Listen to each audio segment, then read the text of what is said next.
Lucas, capítulo 24, de 13 ao 35. Você encontra esse texto também na página 153 do livro. Nesse mesmo dia, o primeiro da semana, 2 discípulos caminhavam para uma aldeia chamada Emaús, distante de Jerusalém, 60 estádios, 12 quilômetros. Iam falando um com o outro de tudo o que tinha se passado. Enquanto iam conversando e discorrendo entre si, o mesmo Jesus aproximou-se deles e caminhava com eles. Repita, por favor, essa última palavra forte. Caminhava com eles. Mas os olhos estavam-lhes como que vendados e não o reconheceram. Perguntou-lhes então: de que estáis falando pelo caminho? E por que estáis tristes? Um deles, chamado Cleofas, respondeu-lhe: és tu acaso o único forasteiro em Jerusalém que não sabe o que aconteceu estes dias? Perguntou-lhes: que foi? Disseram: a respeito de Jesus de Nazaré.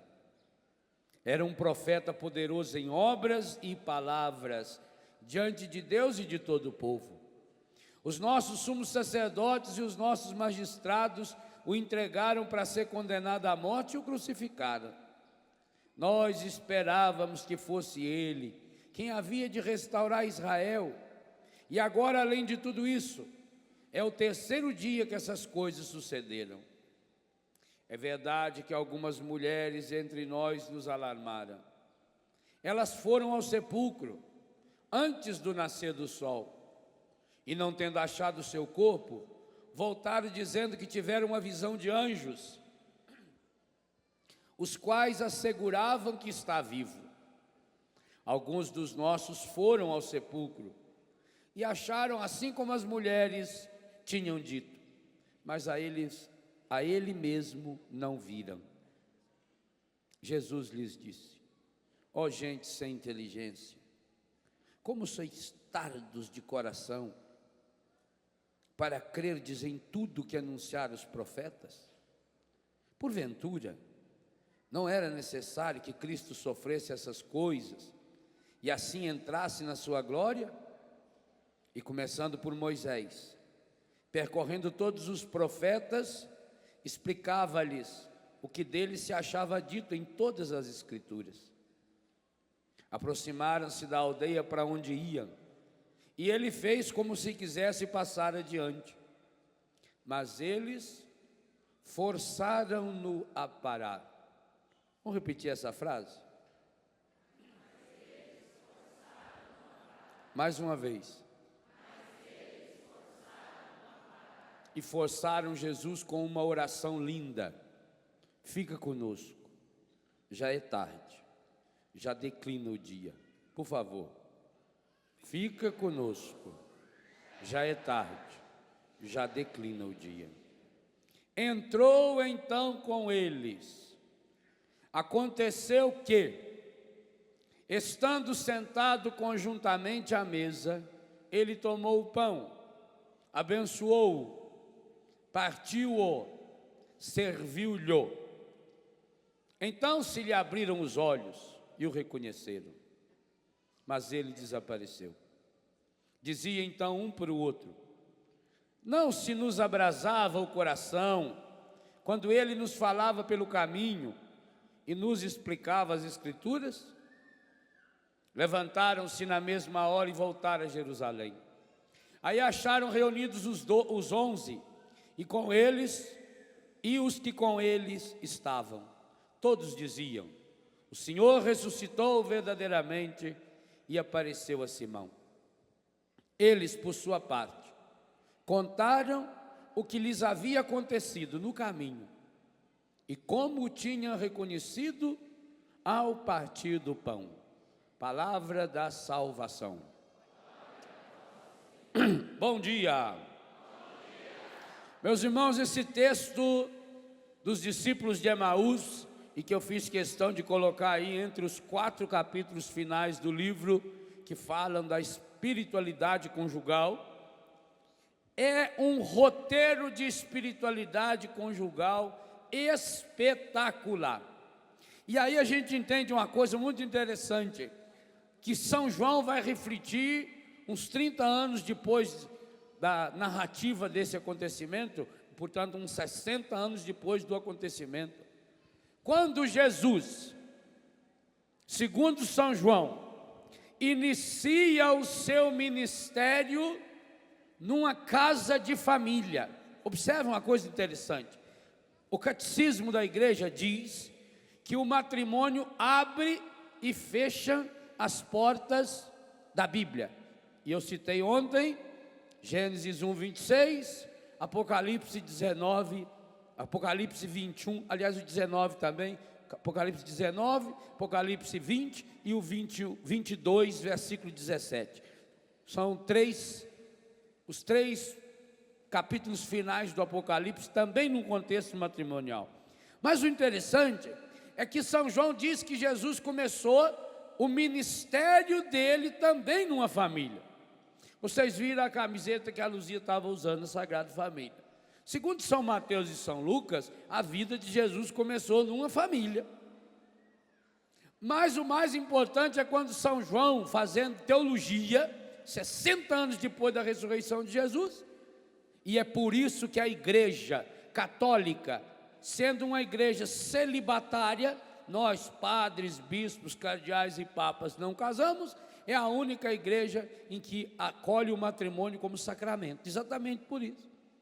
Porque foi Jesus que elevou o matrimônio à dimensão de sacramento. São João vai dizer que ele inicia o ministério público dele numa festa de casamento, como vocês vão encontrar um capítulo especial aí no livro Famílias Restauradas. Mas esse texto de Lucas 24 foi um insight que Deus foi me dando para que eu pudesse perceber uma coisa. Segundo São Lucas, o encerramento da missão de Jesus, antes de subir ao Pai, também estará relacionado ao sacramento do matrimônio. Pergunto-lhes, quem eram os 2 discípulos de Emaús? Nome: Cleofas, e o outro? Jaime? Aonde você achou esse Jairo?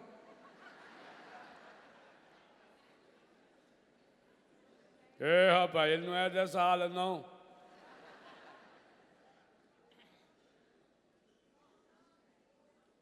João? Aonde está escrito o nome dele? O nome dele está escrito em João mesmo. O nome dele não era ele, era ela. Cleofas, e como é que chamava a mulher dele? Maria. Maria de Cleofas. Está escrito, isso é lógica do Evangelho.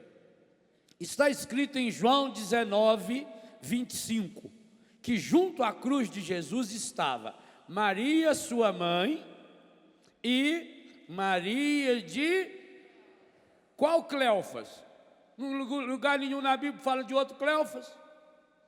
Se falou naturalmente Maria de Cleofas, é porque já era conhecido assim.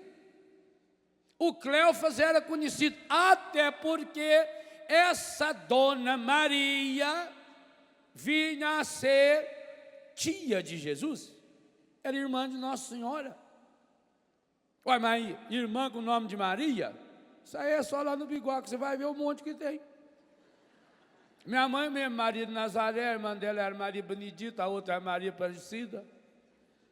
E se tiver 600 é tudo com Maria. Essa senhora, portanto, era irmã de Nossa Senhora, discípula de Jesus. E uma discípula muito próxima. Ela estava de pé com Maria aos pés da cruz. Segundo São João 19, 25, que dia foi que Maria de Cleofas estava de pé aos pés da cruz? Sexta-feira Santa. Sábado ela podia viajar? Ninguém podia caminhar no sábado. Por que o Cleofas iria esperar o sábado para ir no domingo, o dia que podia caminhar, e não ia levar a mulher dele embora? Mas também pelo contexto você vai percebendo, é um casal. Cleofas e Maria, Maria e Cleofas. Eles estavam voltando para Emaús. Emaús aqui significa sua casa. Agora vocês pensam bem, e eu ontem perguntava, onde é o lugar que você mostra o seu fracasso? Vocês pensam bem o espírito que tomava conta do coração de Cleofas e de Maria nessa volta a Emaús. Emaús, uma aldeia pequenininha. Hoje tem 2 famílias católicas em Emaús, 2. Tinha uma no ano 2000, 100% de aumento, agora tem 2. Estatística é um espetáculo. Estatisticamente falando, houve um aumento espetacular, 100%, tem 2 famílias. Emaús, uma aldeia. Vocês imaginam o dia que Cleofas e Maria saíram de Emaús, despediu da parentada para seguir Jesus? O que será que falaram para eles? Vocês são 2 loucos. Cleofas, meu filho, põe sua cabeça no lugar. Maria, onde se viu? Isso aí é porque vocês estão influenciados pela família. Eu fico imaginando o que os vizinhos não falaram da Maria. É fácil, é só você ver o que vocês falam lá com a vizinhança que já descobre. Fala, coitada da Maria, né? Pois é. Soube do sobrinho dela. Diz que o sobrinho dela anda fazendo milagre lá. Eu vi falar mesmo, comentário. Diz que o homem é bom. Faz, multiplica pão, cura doente. E a Maria foi, não acredito. Soube o que aconteceu com a Maria do Cleofas? Não. Foi embora. Não acredito. Uma casinha tão boa que fizeram. Nós mesmo ajudamos a fazer um mutirão lá para poupar o pique. Eu mesmo fui buscar sapé para cobrir a casa. Larga tudo. Foi embora. O Cleofas então está dizendo para Deus e o mundo que agora vai salvar o mundo. Achar o homem salvador. Que coisa. Aí foram embora, agora estava voltando. Vocês imaginam como é que os 2 estavam voltando? Por isso que eles estavam com a cabeça baixa. Sabe quando você precisa pôr charrete no burro? Põe a viseira nele assim, que é para ele não olhar do lado. Maria e Cleofas, tanto que Jesus aí chamou eles de anta. Não chamou? Com muita delicadeza, Jesus é muito delicado. Falou, ó, gente, tardo. Tardo? Retardo. Duplamente tardo. Gente sem inteligência é mesmo. Os 2 voltavam, cabeça baixa. Estava andando devagarinho. Tanto que para andar 12 quilômetros, gastar um dia. A pessoa andando num passo normal assim, ela anda 5 quilômetros numa hora. Se apertar um pouquinho, 6 quilômetros. Assim vai 6 quilômetros por hora. Bem devagar, 4 quilômetros por hora. Nesse passo que eu estou andando aqui. Gastar 12 horas. Estava fazendo 1 quilômetro por hora. É lesma. Isso é igual um colega nosso que deixaram ele vigiando 2 tartarugas, uma fugiu. Um colega seu. Puseram ele para vigiar 2 tartarugas, uma deu no pé. Aqui é a pessoa mais lenta, né? Homenagem a Salete, a turma lá, turminha mais. Os dois discípulos, gente, é como que vocês dessem 10 passos para frente e 25 para trás. Levar um dia para fazer 12 quilômetros. Mas por que eles estavam andando tão devagar? Porque eles não queriam chegar de dia. Entendeu?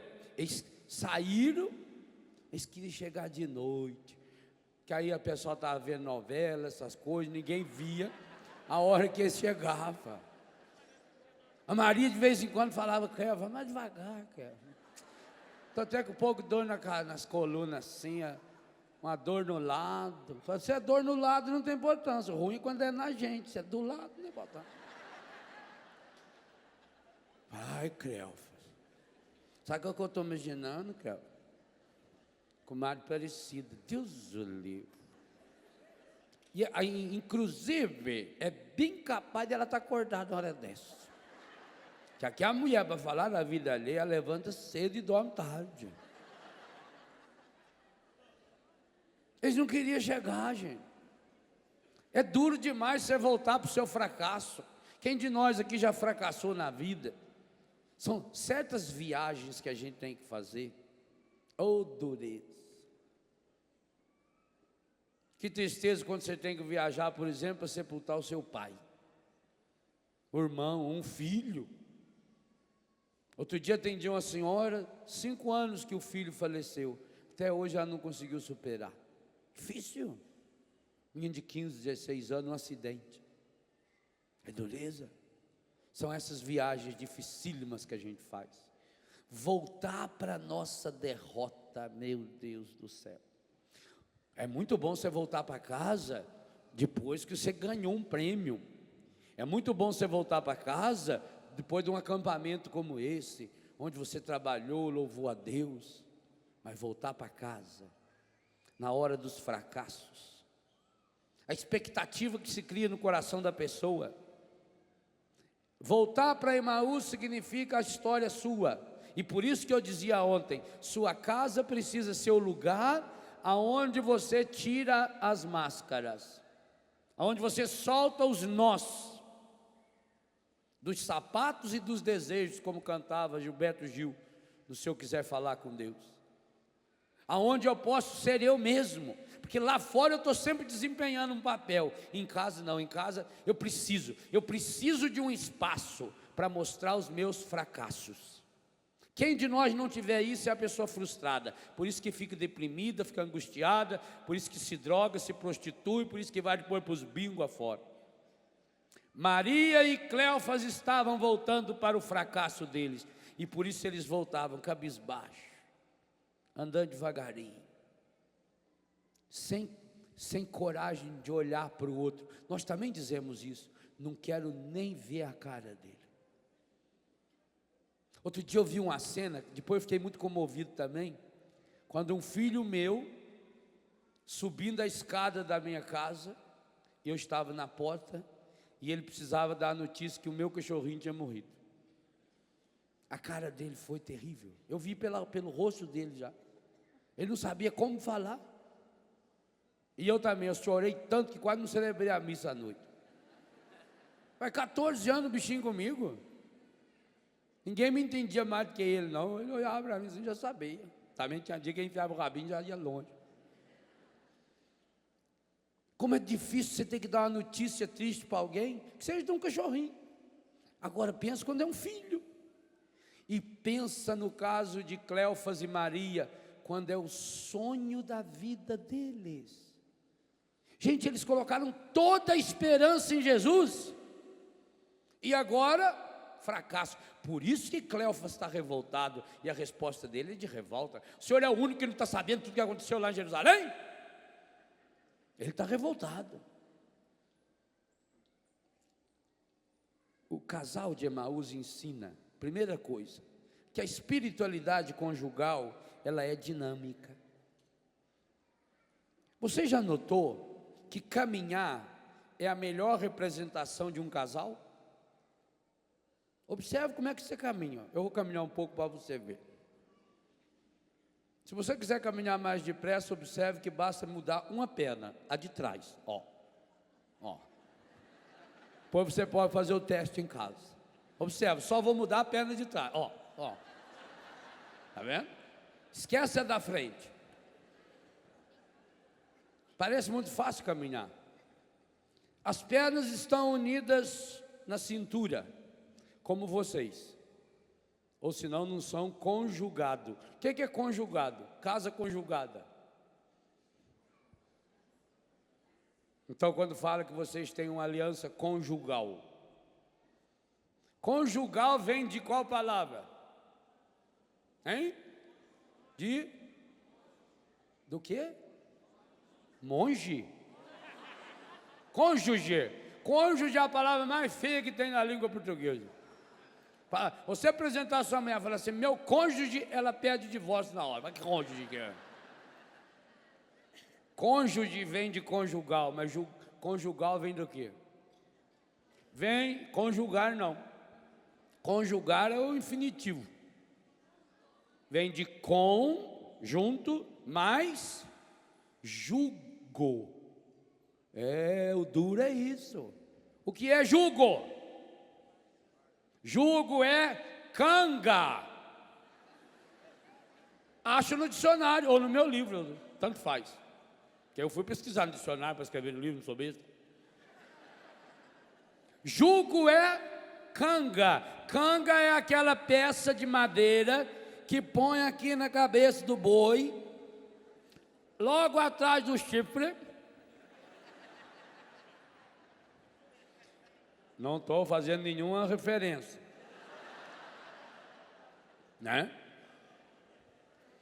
Põe a canga aqui para os dois boi puxar a boiada, a zorra, o carro de boi.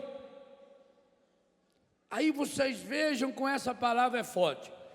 É a mesma canga, mas cada um tem um canzil próprio. Não dá de colocar uma canga num boi e num porco. Viu? Por isso que o senhor não pode ser porco. O senhor tem que melhorar. Se botar a canga num boi e num porco, a canga vai ficar assim e vai puxar sempre para o lado do porco. O porco é menor. Para conjugar, para colocar jugo, para colocar canga, qualquer um que é mais antigo aí sabe, você precisa colocar dois bois mais ou menos no mesmo nível. Não pode ser um boi grande e um pequeno. Por isso que o homem e a mulher, diante de Deus, são absolutamente iguais. Os dois formarão uma só carne. Com um detalhe ainda, hein? O jugo que prende o boi é por fora. O jugo que prende vocês é por dentro. Por isso que tem um capítulo especial no livro aí que é a educação da alma. Então, conjugal significa canga. Significa que os dois estão unidos. Mas também significa um peso. Por isso que nós precisamos de Jesus. Porque Jesus diz, vinde a mim vós que estáis cansados. Até tem a ver um pouco com as ovelhas cansadas do evangelho de hoje. Porque o meu jugo é suave. Se você quiser que o jugo do seu matrimônio seja suave, você não tem outra alternativa a não ser seguir Jesus. Sem Jesus, a canga do matrimônio é absolutamente insuportável, impossível.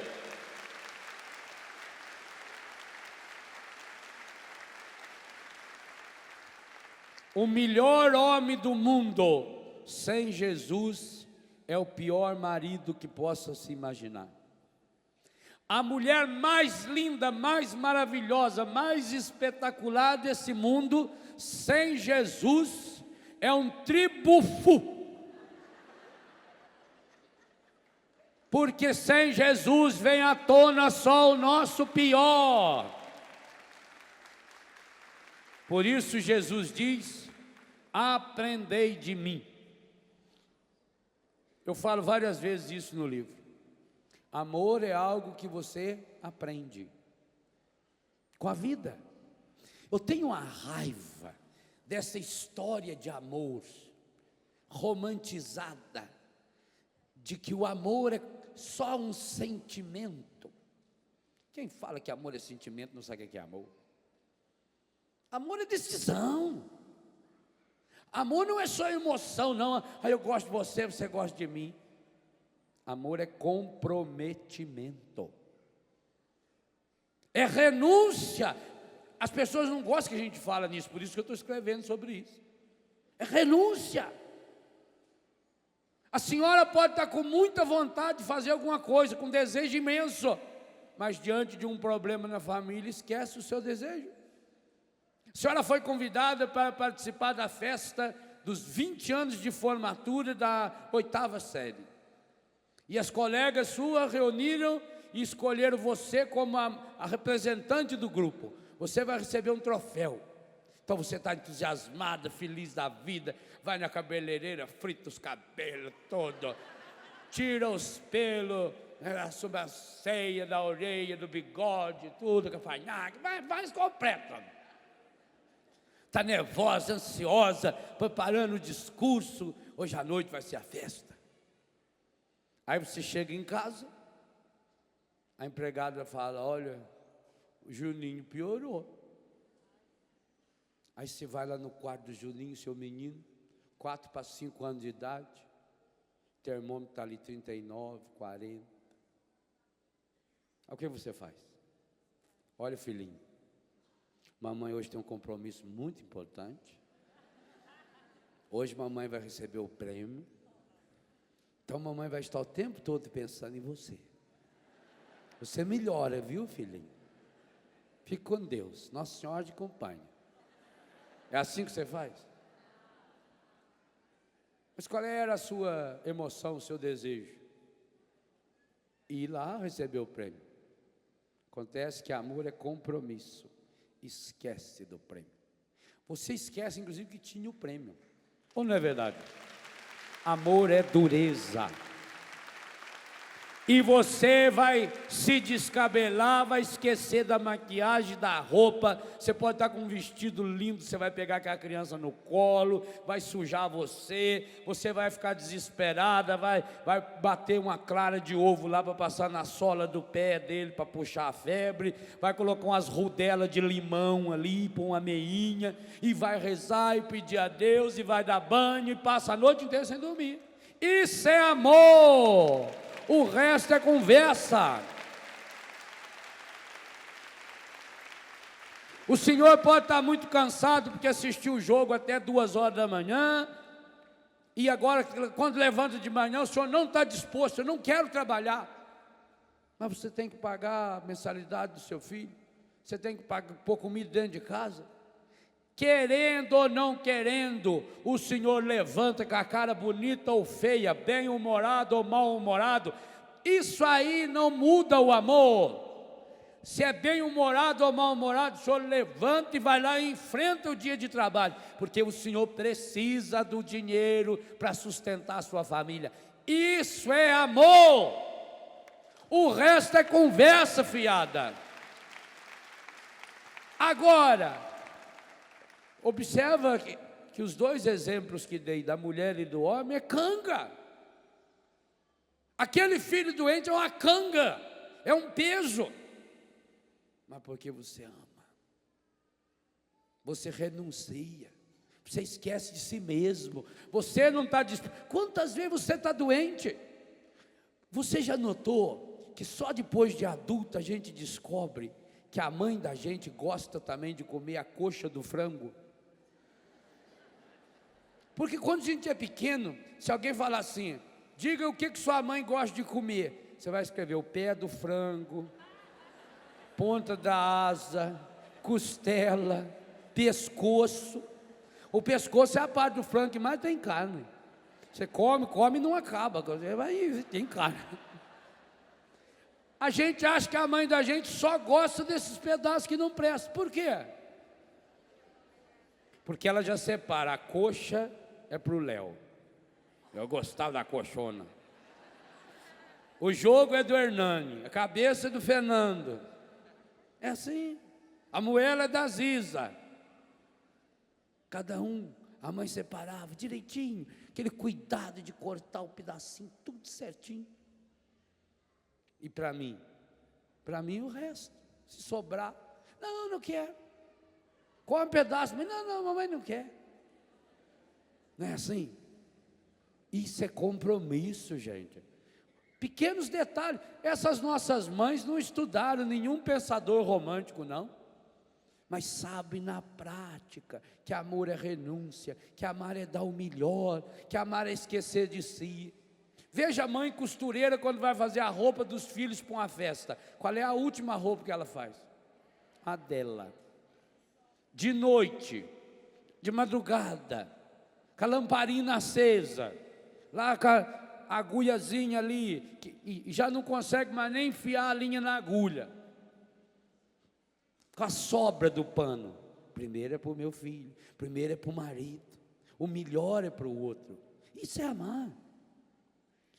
Sem Jesus, esqueçam. Sem Jesus você tem entusiasmo, você tem atração física. Sem Jesus você ama aquilo que o outro faz para você, mas não a pessoa. Sem Jesus o amor é sempre interesseiro. Mas acontece que quando a pessoa está voltada demais para si mesma, feito o casal de Emaús, Maria e Cleofas, não percebem que Jesus se aproximou e está caminhando do lado. E é por isso que continuam caminhando desanimados. Aqui nós temos um retrato perfeito do que é o matrimônio de muitos de vocês. Todos vocês aqui que um dia foram na igreja, que assumiram o sacramento do matrimônio, a partir daquele dia Jesus começou a caminhar com vocês. Jesus foi a canga, muda de canga, ao invés de usar a canga que o encardido te deu. Claro, a canga do encardido ela é mais bonita, ela é anatômica, ela é feita com gel, para não machucar o seu pescoço. Você tem uma canga para cada corpo, para combinar com a roupa. O encardido é caprichoso, por fora, porque por dentro é um monte de merda que tem na canga dele, que é o que ele vai dar para mim, para você comer. Muda de canga. A canga de Jesus muitas vezes é feia, olha lá. Olha, isso não é uma canga. Por isso que ele assumiu sozinho a dele. Jesus na cruz é alguém que assumiu a canga sozinho. Se for 2 boi, é um em cada ponta. Jesus assumiu as duas, inclusive a parte vertical com a parte oriental. Transformou a canga do mundo numa cruz, para que a sua canga não fosse cruz. Aprendei de mim que sou manso e humilde de coração. Aprendei de mim. Nós vamos aprender de Jesus. Sem Jesus, a canga é insuportável. Sem Jesus, dentro de pouco tempo, o seu casamento está por água abaixo.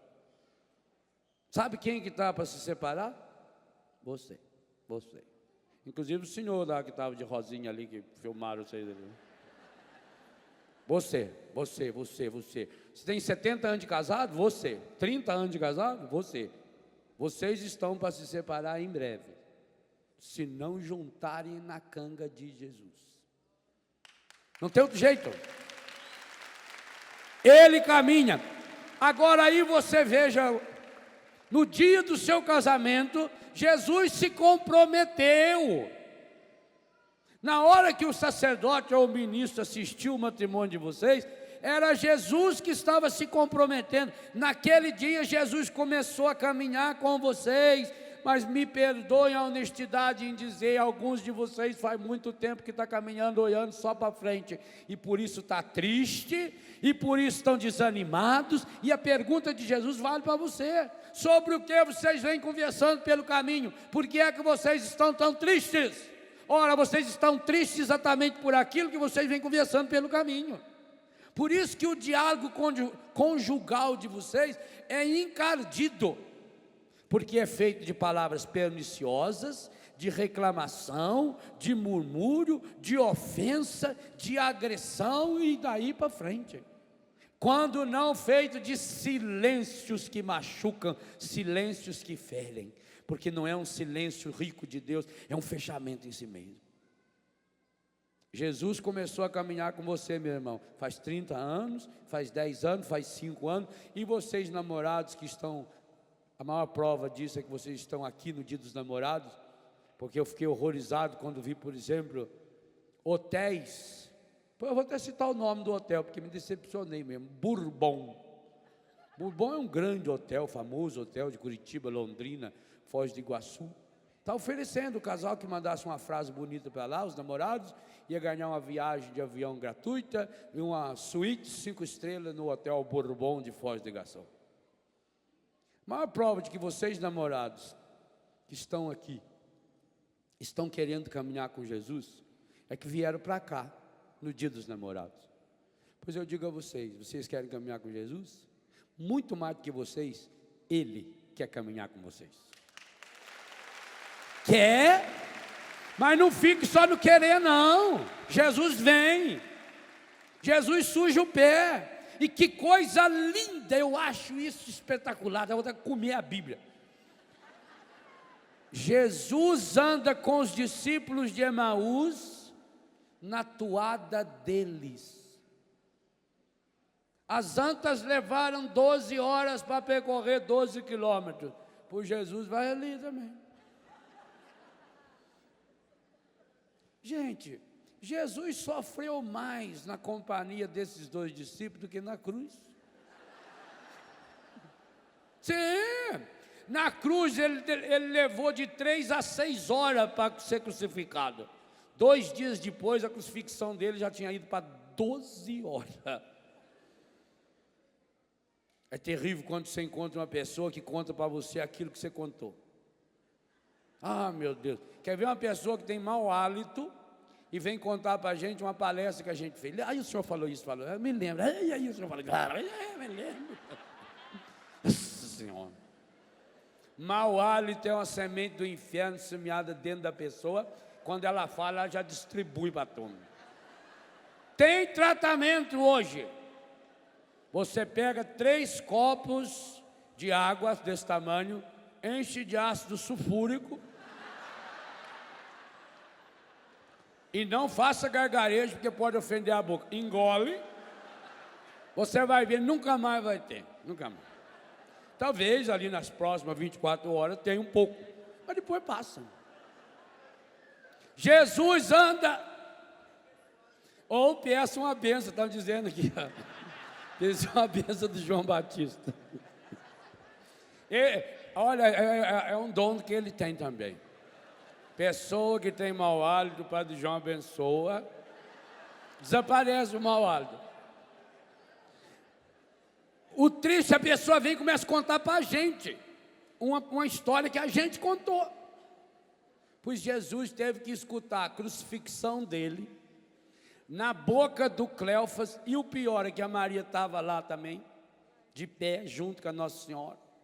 Ela também foi mesclando a conversa. São Lucas resumiu muito, porque, imagina, gastou aí 6 versículos só para contar a narrativa dele. Os 2 contando, e aí ele sofreu. Eu fico imaginando o que Jesus ia pensando. Eu acho que Jesus tirou o tercinho dele do bolso assim, escondeu embaixo daquela roupona e foi anta, anta, anta, anta, anta, anta, anta, anta. Aí não dá. E eles contam, e contam, e contam. Quando dava uma paradinha, Jesus ficava satisfeito. Era só para retomar, para contar mais. Não penso que eu terminei, não. Jesus, inclusive, retomou a história toda da Bíblia com eles. Mas a pessoa, quando está com a ideia na cabeça, ela não olha do lado. É a viseira. A canga pesa nas 2 pernas. Por isso que eu disse que o caminhar é sinal do matrimônio. Para caminhar, uma perna tem que se apoiar na outra. Essa perna aqui que eu vou jogar para frente, ela que vai dar o impulso da caminhada, mas ela só vai para frente porque essa aqui está aguentando firme no chão. Tanto que se eu tiver com essa perna machucada, eu preciso de uma bengala aqui para segurar. Amar não é os 2 ficar olhando um para o outro. É caminhar numa direção. é saber para onde vai. Muitas vezes, o marido é o pé do chão, e a mulher é o pé do alto, para o céu. Depois, a mulher vira o pé do chão, o homem vira o pé do céu. Caminhar é assim, o matrimônio é assim. Tem hora que o marido precisa ser firme, tem hora que a mulher precisa ser firme. O marido precisa saber que ele pode se apoiar, ao subportar que eu falei ontem, que eu posso me apoiar na minha esposa, que eu posso me apoiar no meu marido. Mas se eu não vou construindo isso desde o namoro, hoje os namorados têm muita preocupação em conhecer o corpo do outro, e até defendem isso. Mas o que adianta conhecer o corpo se não conhece a alma? E, aliás, é muito melhor se amar a alma de uma pessoa, porque o corpo vai com o tempo ficando escangalhado. A alma se renova, e é a renovação da alma que faz você amar aquele corpo, inclusive estragado, estraçalhado, doente, envelhecido, machucado, ferido, fedido muitas vezes. E tem que amar. É preciso educar para amar a alma, e a educação da alma se dá na caminhada com Jesus. Jesus está caminhando com você faz quanto tempo? Agora, Ele caminha através da sua palavra. Não pense que se você começar a olhar para o lado, você vai ver Jesus. Não, olha a primeira história que eu conto desse livro do Cristo disfarçado. O marido vai enxergar Jesus caminhando com ele, quanto mais o marido olhar com os olhos purificados para a sua mulher. Quanto mais a mulher com os olhos purificados olhar para o seu marido, ela vai enxergar Jesus tal e qual no seu marido. Ela vai percebendo com o tempo como o seu marido é parecido com Jesus, como a sua esposa é parecida com Jesus. E que coisa bonita é quando o marido e a mulher vão reproduzindo Jesus, reproduzindo a palavra de Jesus, através do perdão, por exemplo. Jesus tinha palavras duras. Não pense vocês que amar é você florear para uma pessoa e só falar coisinha bonitinha. Não, Jesus tinha palavra dura. Jesus chamou Pedro de Satanás. Bonerges, filhos do trovão, para Tiago e João. Jesus chamou os fariseus de hipócritas, de raça de víbora, de sepulcro caiado, de geração adúltera. Olha, Jesus teve palavras duríssimas e nunca deixou de amar. Jesus fez o chicote, eu conto isso no livro A Cura do Ressentimento. Ele ficou com raiva, ele ficou tomado de ira quando chegou no templo e estava aquela baderna lá, mas fez um chicote. Por isso que ele não deu chicotada em ninguém.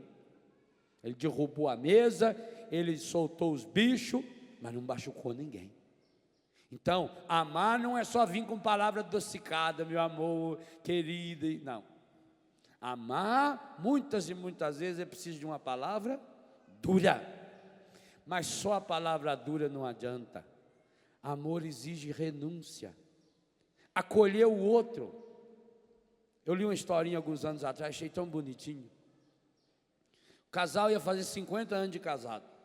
O repórter foi lá entrevistá-lo para saber o segredo. Aí perguntou para o marido: qual é o segredo para viver 50 anos de casado? Ele falou: o segredo, eu vou dar um exemplo muito simples para você. A coisa que eu mais gosto na minha vida, que eu mais gostava na minha vida, era comer a ponta do pão. A cabecinha do pão. Depois que eu me casei, todos os dias eu levanto de manhã, vou à padaria, compro o pão, chego em casa, corto a ponta e deixo para minha esposa. Nunca mais comi a ponta do pão. O repórter achou aquilo lindo. Aí foi entrevistar a mulher. E ela disse: olha, a coisa que eu mais detesto nesse mundo é a ponta do pão. Faz 50 anos que eu como a ponta do pão.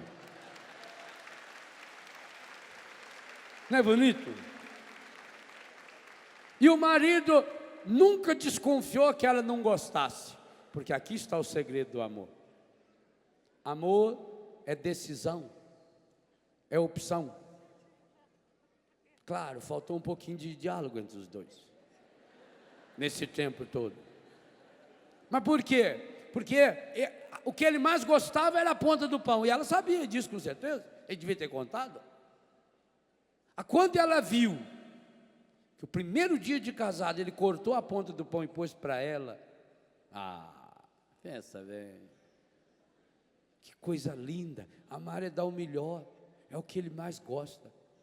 E ela começou a comer, 50 anos, nunca reclamou. Por isso que ele não sabia. Há coisas que o diálogo só empobrece. Vocês sabem disso. Tenta falar sobre certas realidades que vocês já viveram. A palavra é muito pobre. Por isso que precisa de abraço, por isso que precisa de beijo, por isso precisa de uma piscada, por isso precisa de um beliscãozinho ali, assim, no derrière da pessoa. Precisa de gesto concreto. Não é assim? Isso é amor. Amor precisa de gestos. Jesus caminhou o dia todo com eles. Andaram na mesma direção. Quando chegaram em frente à casa deles, aí prova também que era casal. Se não fosse casal, o que os dois estavam fazendo na mesma casa? A Marta não tinha ainda influência nenhuma lá, para fazer casamento de homem com homem lá do Jaime lá, com quem que era? O Cleofas que falou. O Jorge lá, como é? Hein? O Jairo, né? Não. O Cleofas não era chegado nessa... Ele não teve na parada gay lá em São Paulo. O Miramar teve, né? Não foi lá, não foi? Aí prova que era um casal. Quando eles chegam, o que Jesus faz? Jesus continua. E aí que eles notaram que Jesus estava caminhando com eles.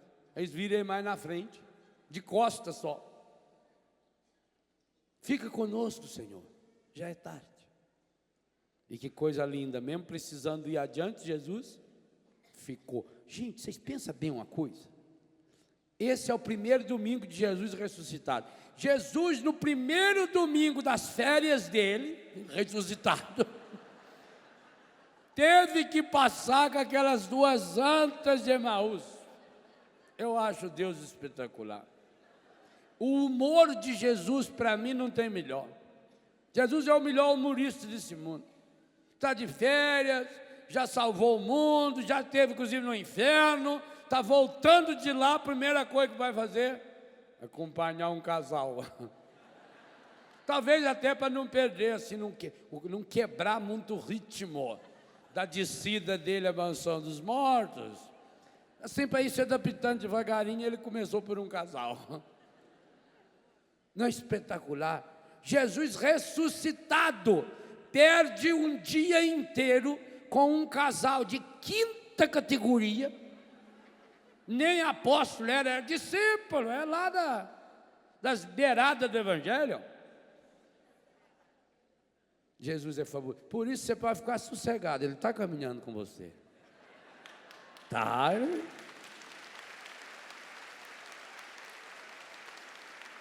Então pediram a Jesus, fica conosco. E Jesus parou,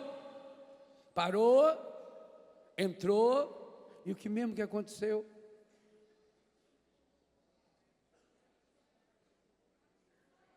O evangelista usa 4 verbos para falar do que Jesus fez. Jesus abençoou, tomou o pão, partiu e deu. O que Jesus fez para eles? Jesus celebrou a Eucaristia. Por quê? Qual foi o grande segredo que levou Jesus a celebrar a Eucaristia, irmãos? Eles chegaram em casa e já foram direto para a mesa. Lembra de ontem?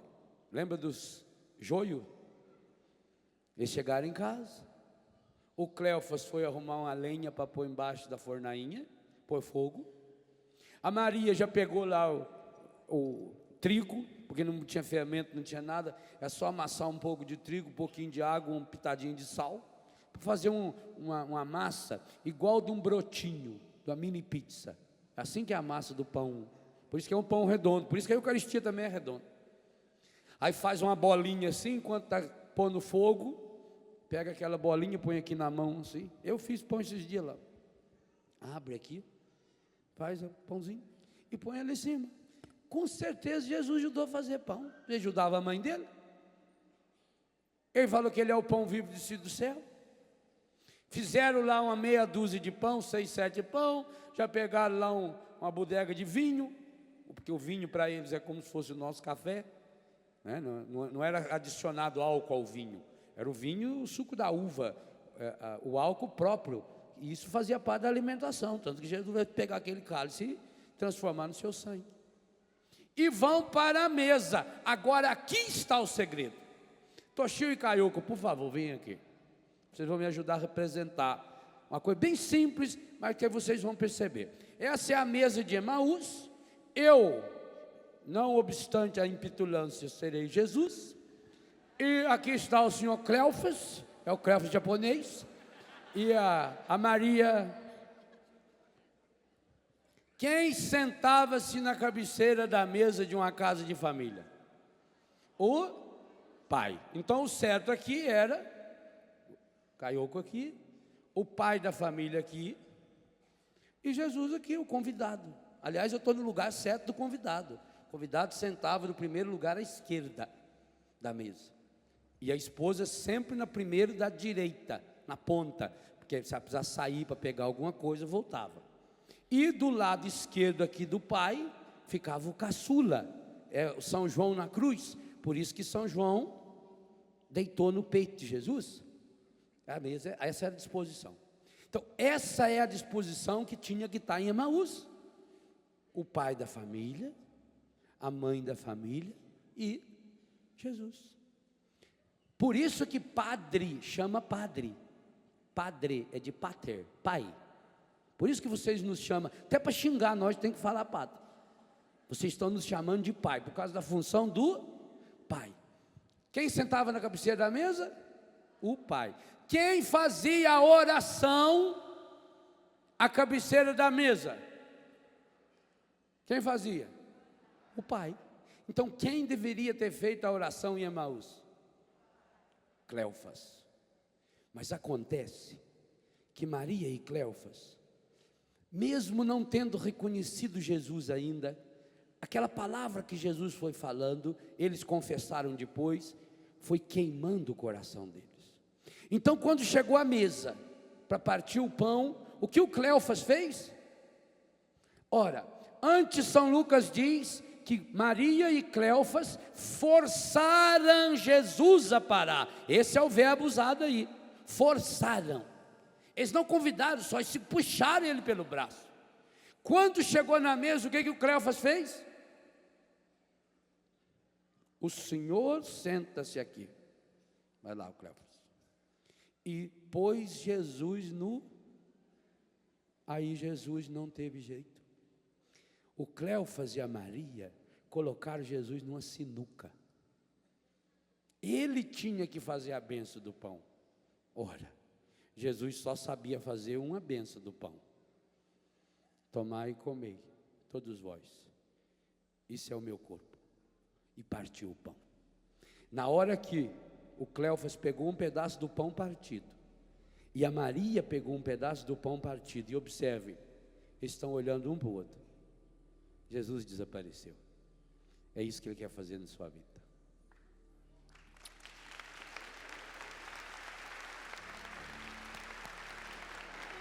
Hoje, Maria e Cleofas obrigaram Jesus a celebrar a Eucaristia. Ele não teve outro jeito. Por favor, casal, marido e mulher, namorado e namorada, obriguem Jesus a celebrar a Eucaristia na sua vida, a transformar a sua vida numa Eucaristia, numa ação de graças. Deem a Jesus o centro da sua vida. Talvez na sua casa já tenha Jesus. Talvez no dia que você casou, você levou Jesus para casa. Você fez tudo direitinho. Casou marido e mulher virgens. Confessaram, comungaram, foi lindo. Levaram Jesus, Só que deixaram Jesus lá como uma peça de decoração. E por isso agora a caminhada de vocês está igual os discípulos de Emaús indo para Emaús, cabisbaixo, desanimado. Talvez até vocês já deram um passo a mais. Vocês fizeram um acampamento, vocês fizeram uma experiência de oração, fizeram um encontro de casais com Cristo, e agora vocês não vão para a mesa sem Jesus. Jesus está sempre sentado à mesa, inclusive vocês rezam na hora da refeição. Só que Jesus está lá sentado no lugar da visita. E no lugar da visita ele não pode fazer nada, a não ser agradecer. Só tem um jeito: fazer igual Cleófas e Maria fizeram. Coloquem Jesus no centro. Ele não quer ocupar outro lugar, não pode ocupar outro lugar na sua vida. Ou ele ocupa o centro da sua vida, ou ele não transforma aquilo que você faz, aquilo que você é em Eucaristia. Coloque Jesus no centro da sua vida. Deixa Jesus ocupar o centro da sua vida. Comece a ficar de frente. Veja que Toshio e Akayoko ficaram aqui de frente um para o outro. Aí estão se olhando. E Jesus está, Ele está no meio. Que coisa linda, é a história que eu conto na primeira página do livro. Quando Cleófas olhava para Maria e Maria para Cleófas, Maria para Cleófas e Cleófas para Maria, eles estavam vendo o pão repartido. Então seus olhos se abriram, que até então estava fechado. Não esse olho aqui. Esse olho aqui ajuda a ver, mas é com esse olho aqui que a gente enxerga. Sem esse olho aqui a gente não enxerga. O olho do coração. Com esse a gente enxerga. Com esse aqui você vê. Você pode ver uma flor, você vê um acidente, você vê alguma coisa que você não queria ver. Isso é com esses olhos aqui. Agora, ilumine os olhos do nosso coração. Efésios 1:18, para que eu possa enxergar o que vai além.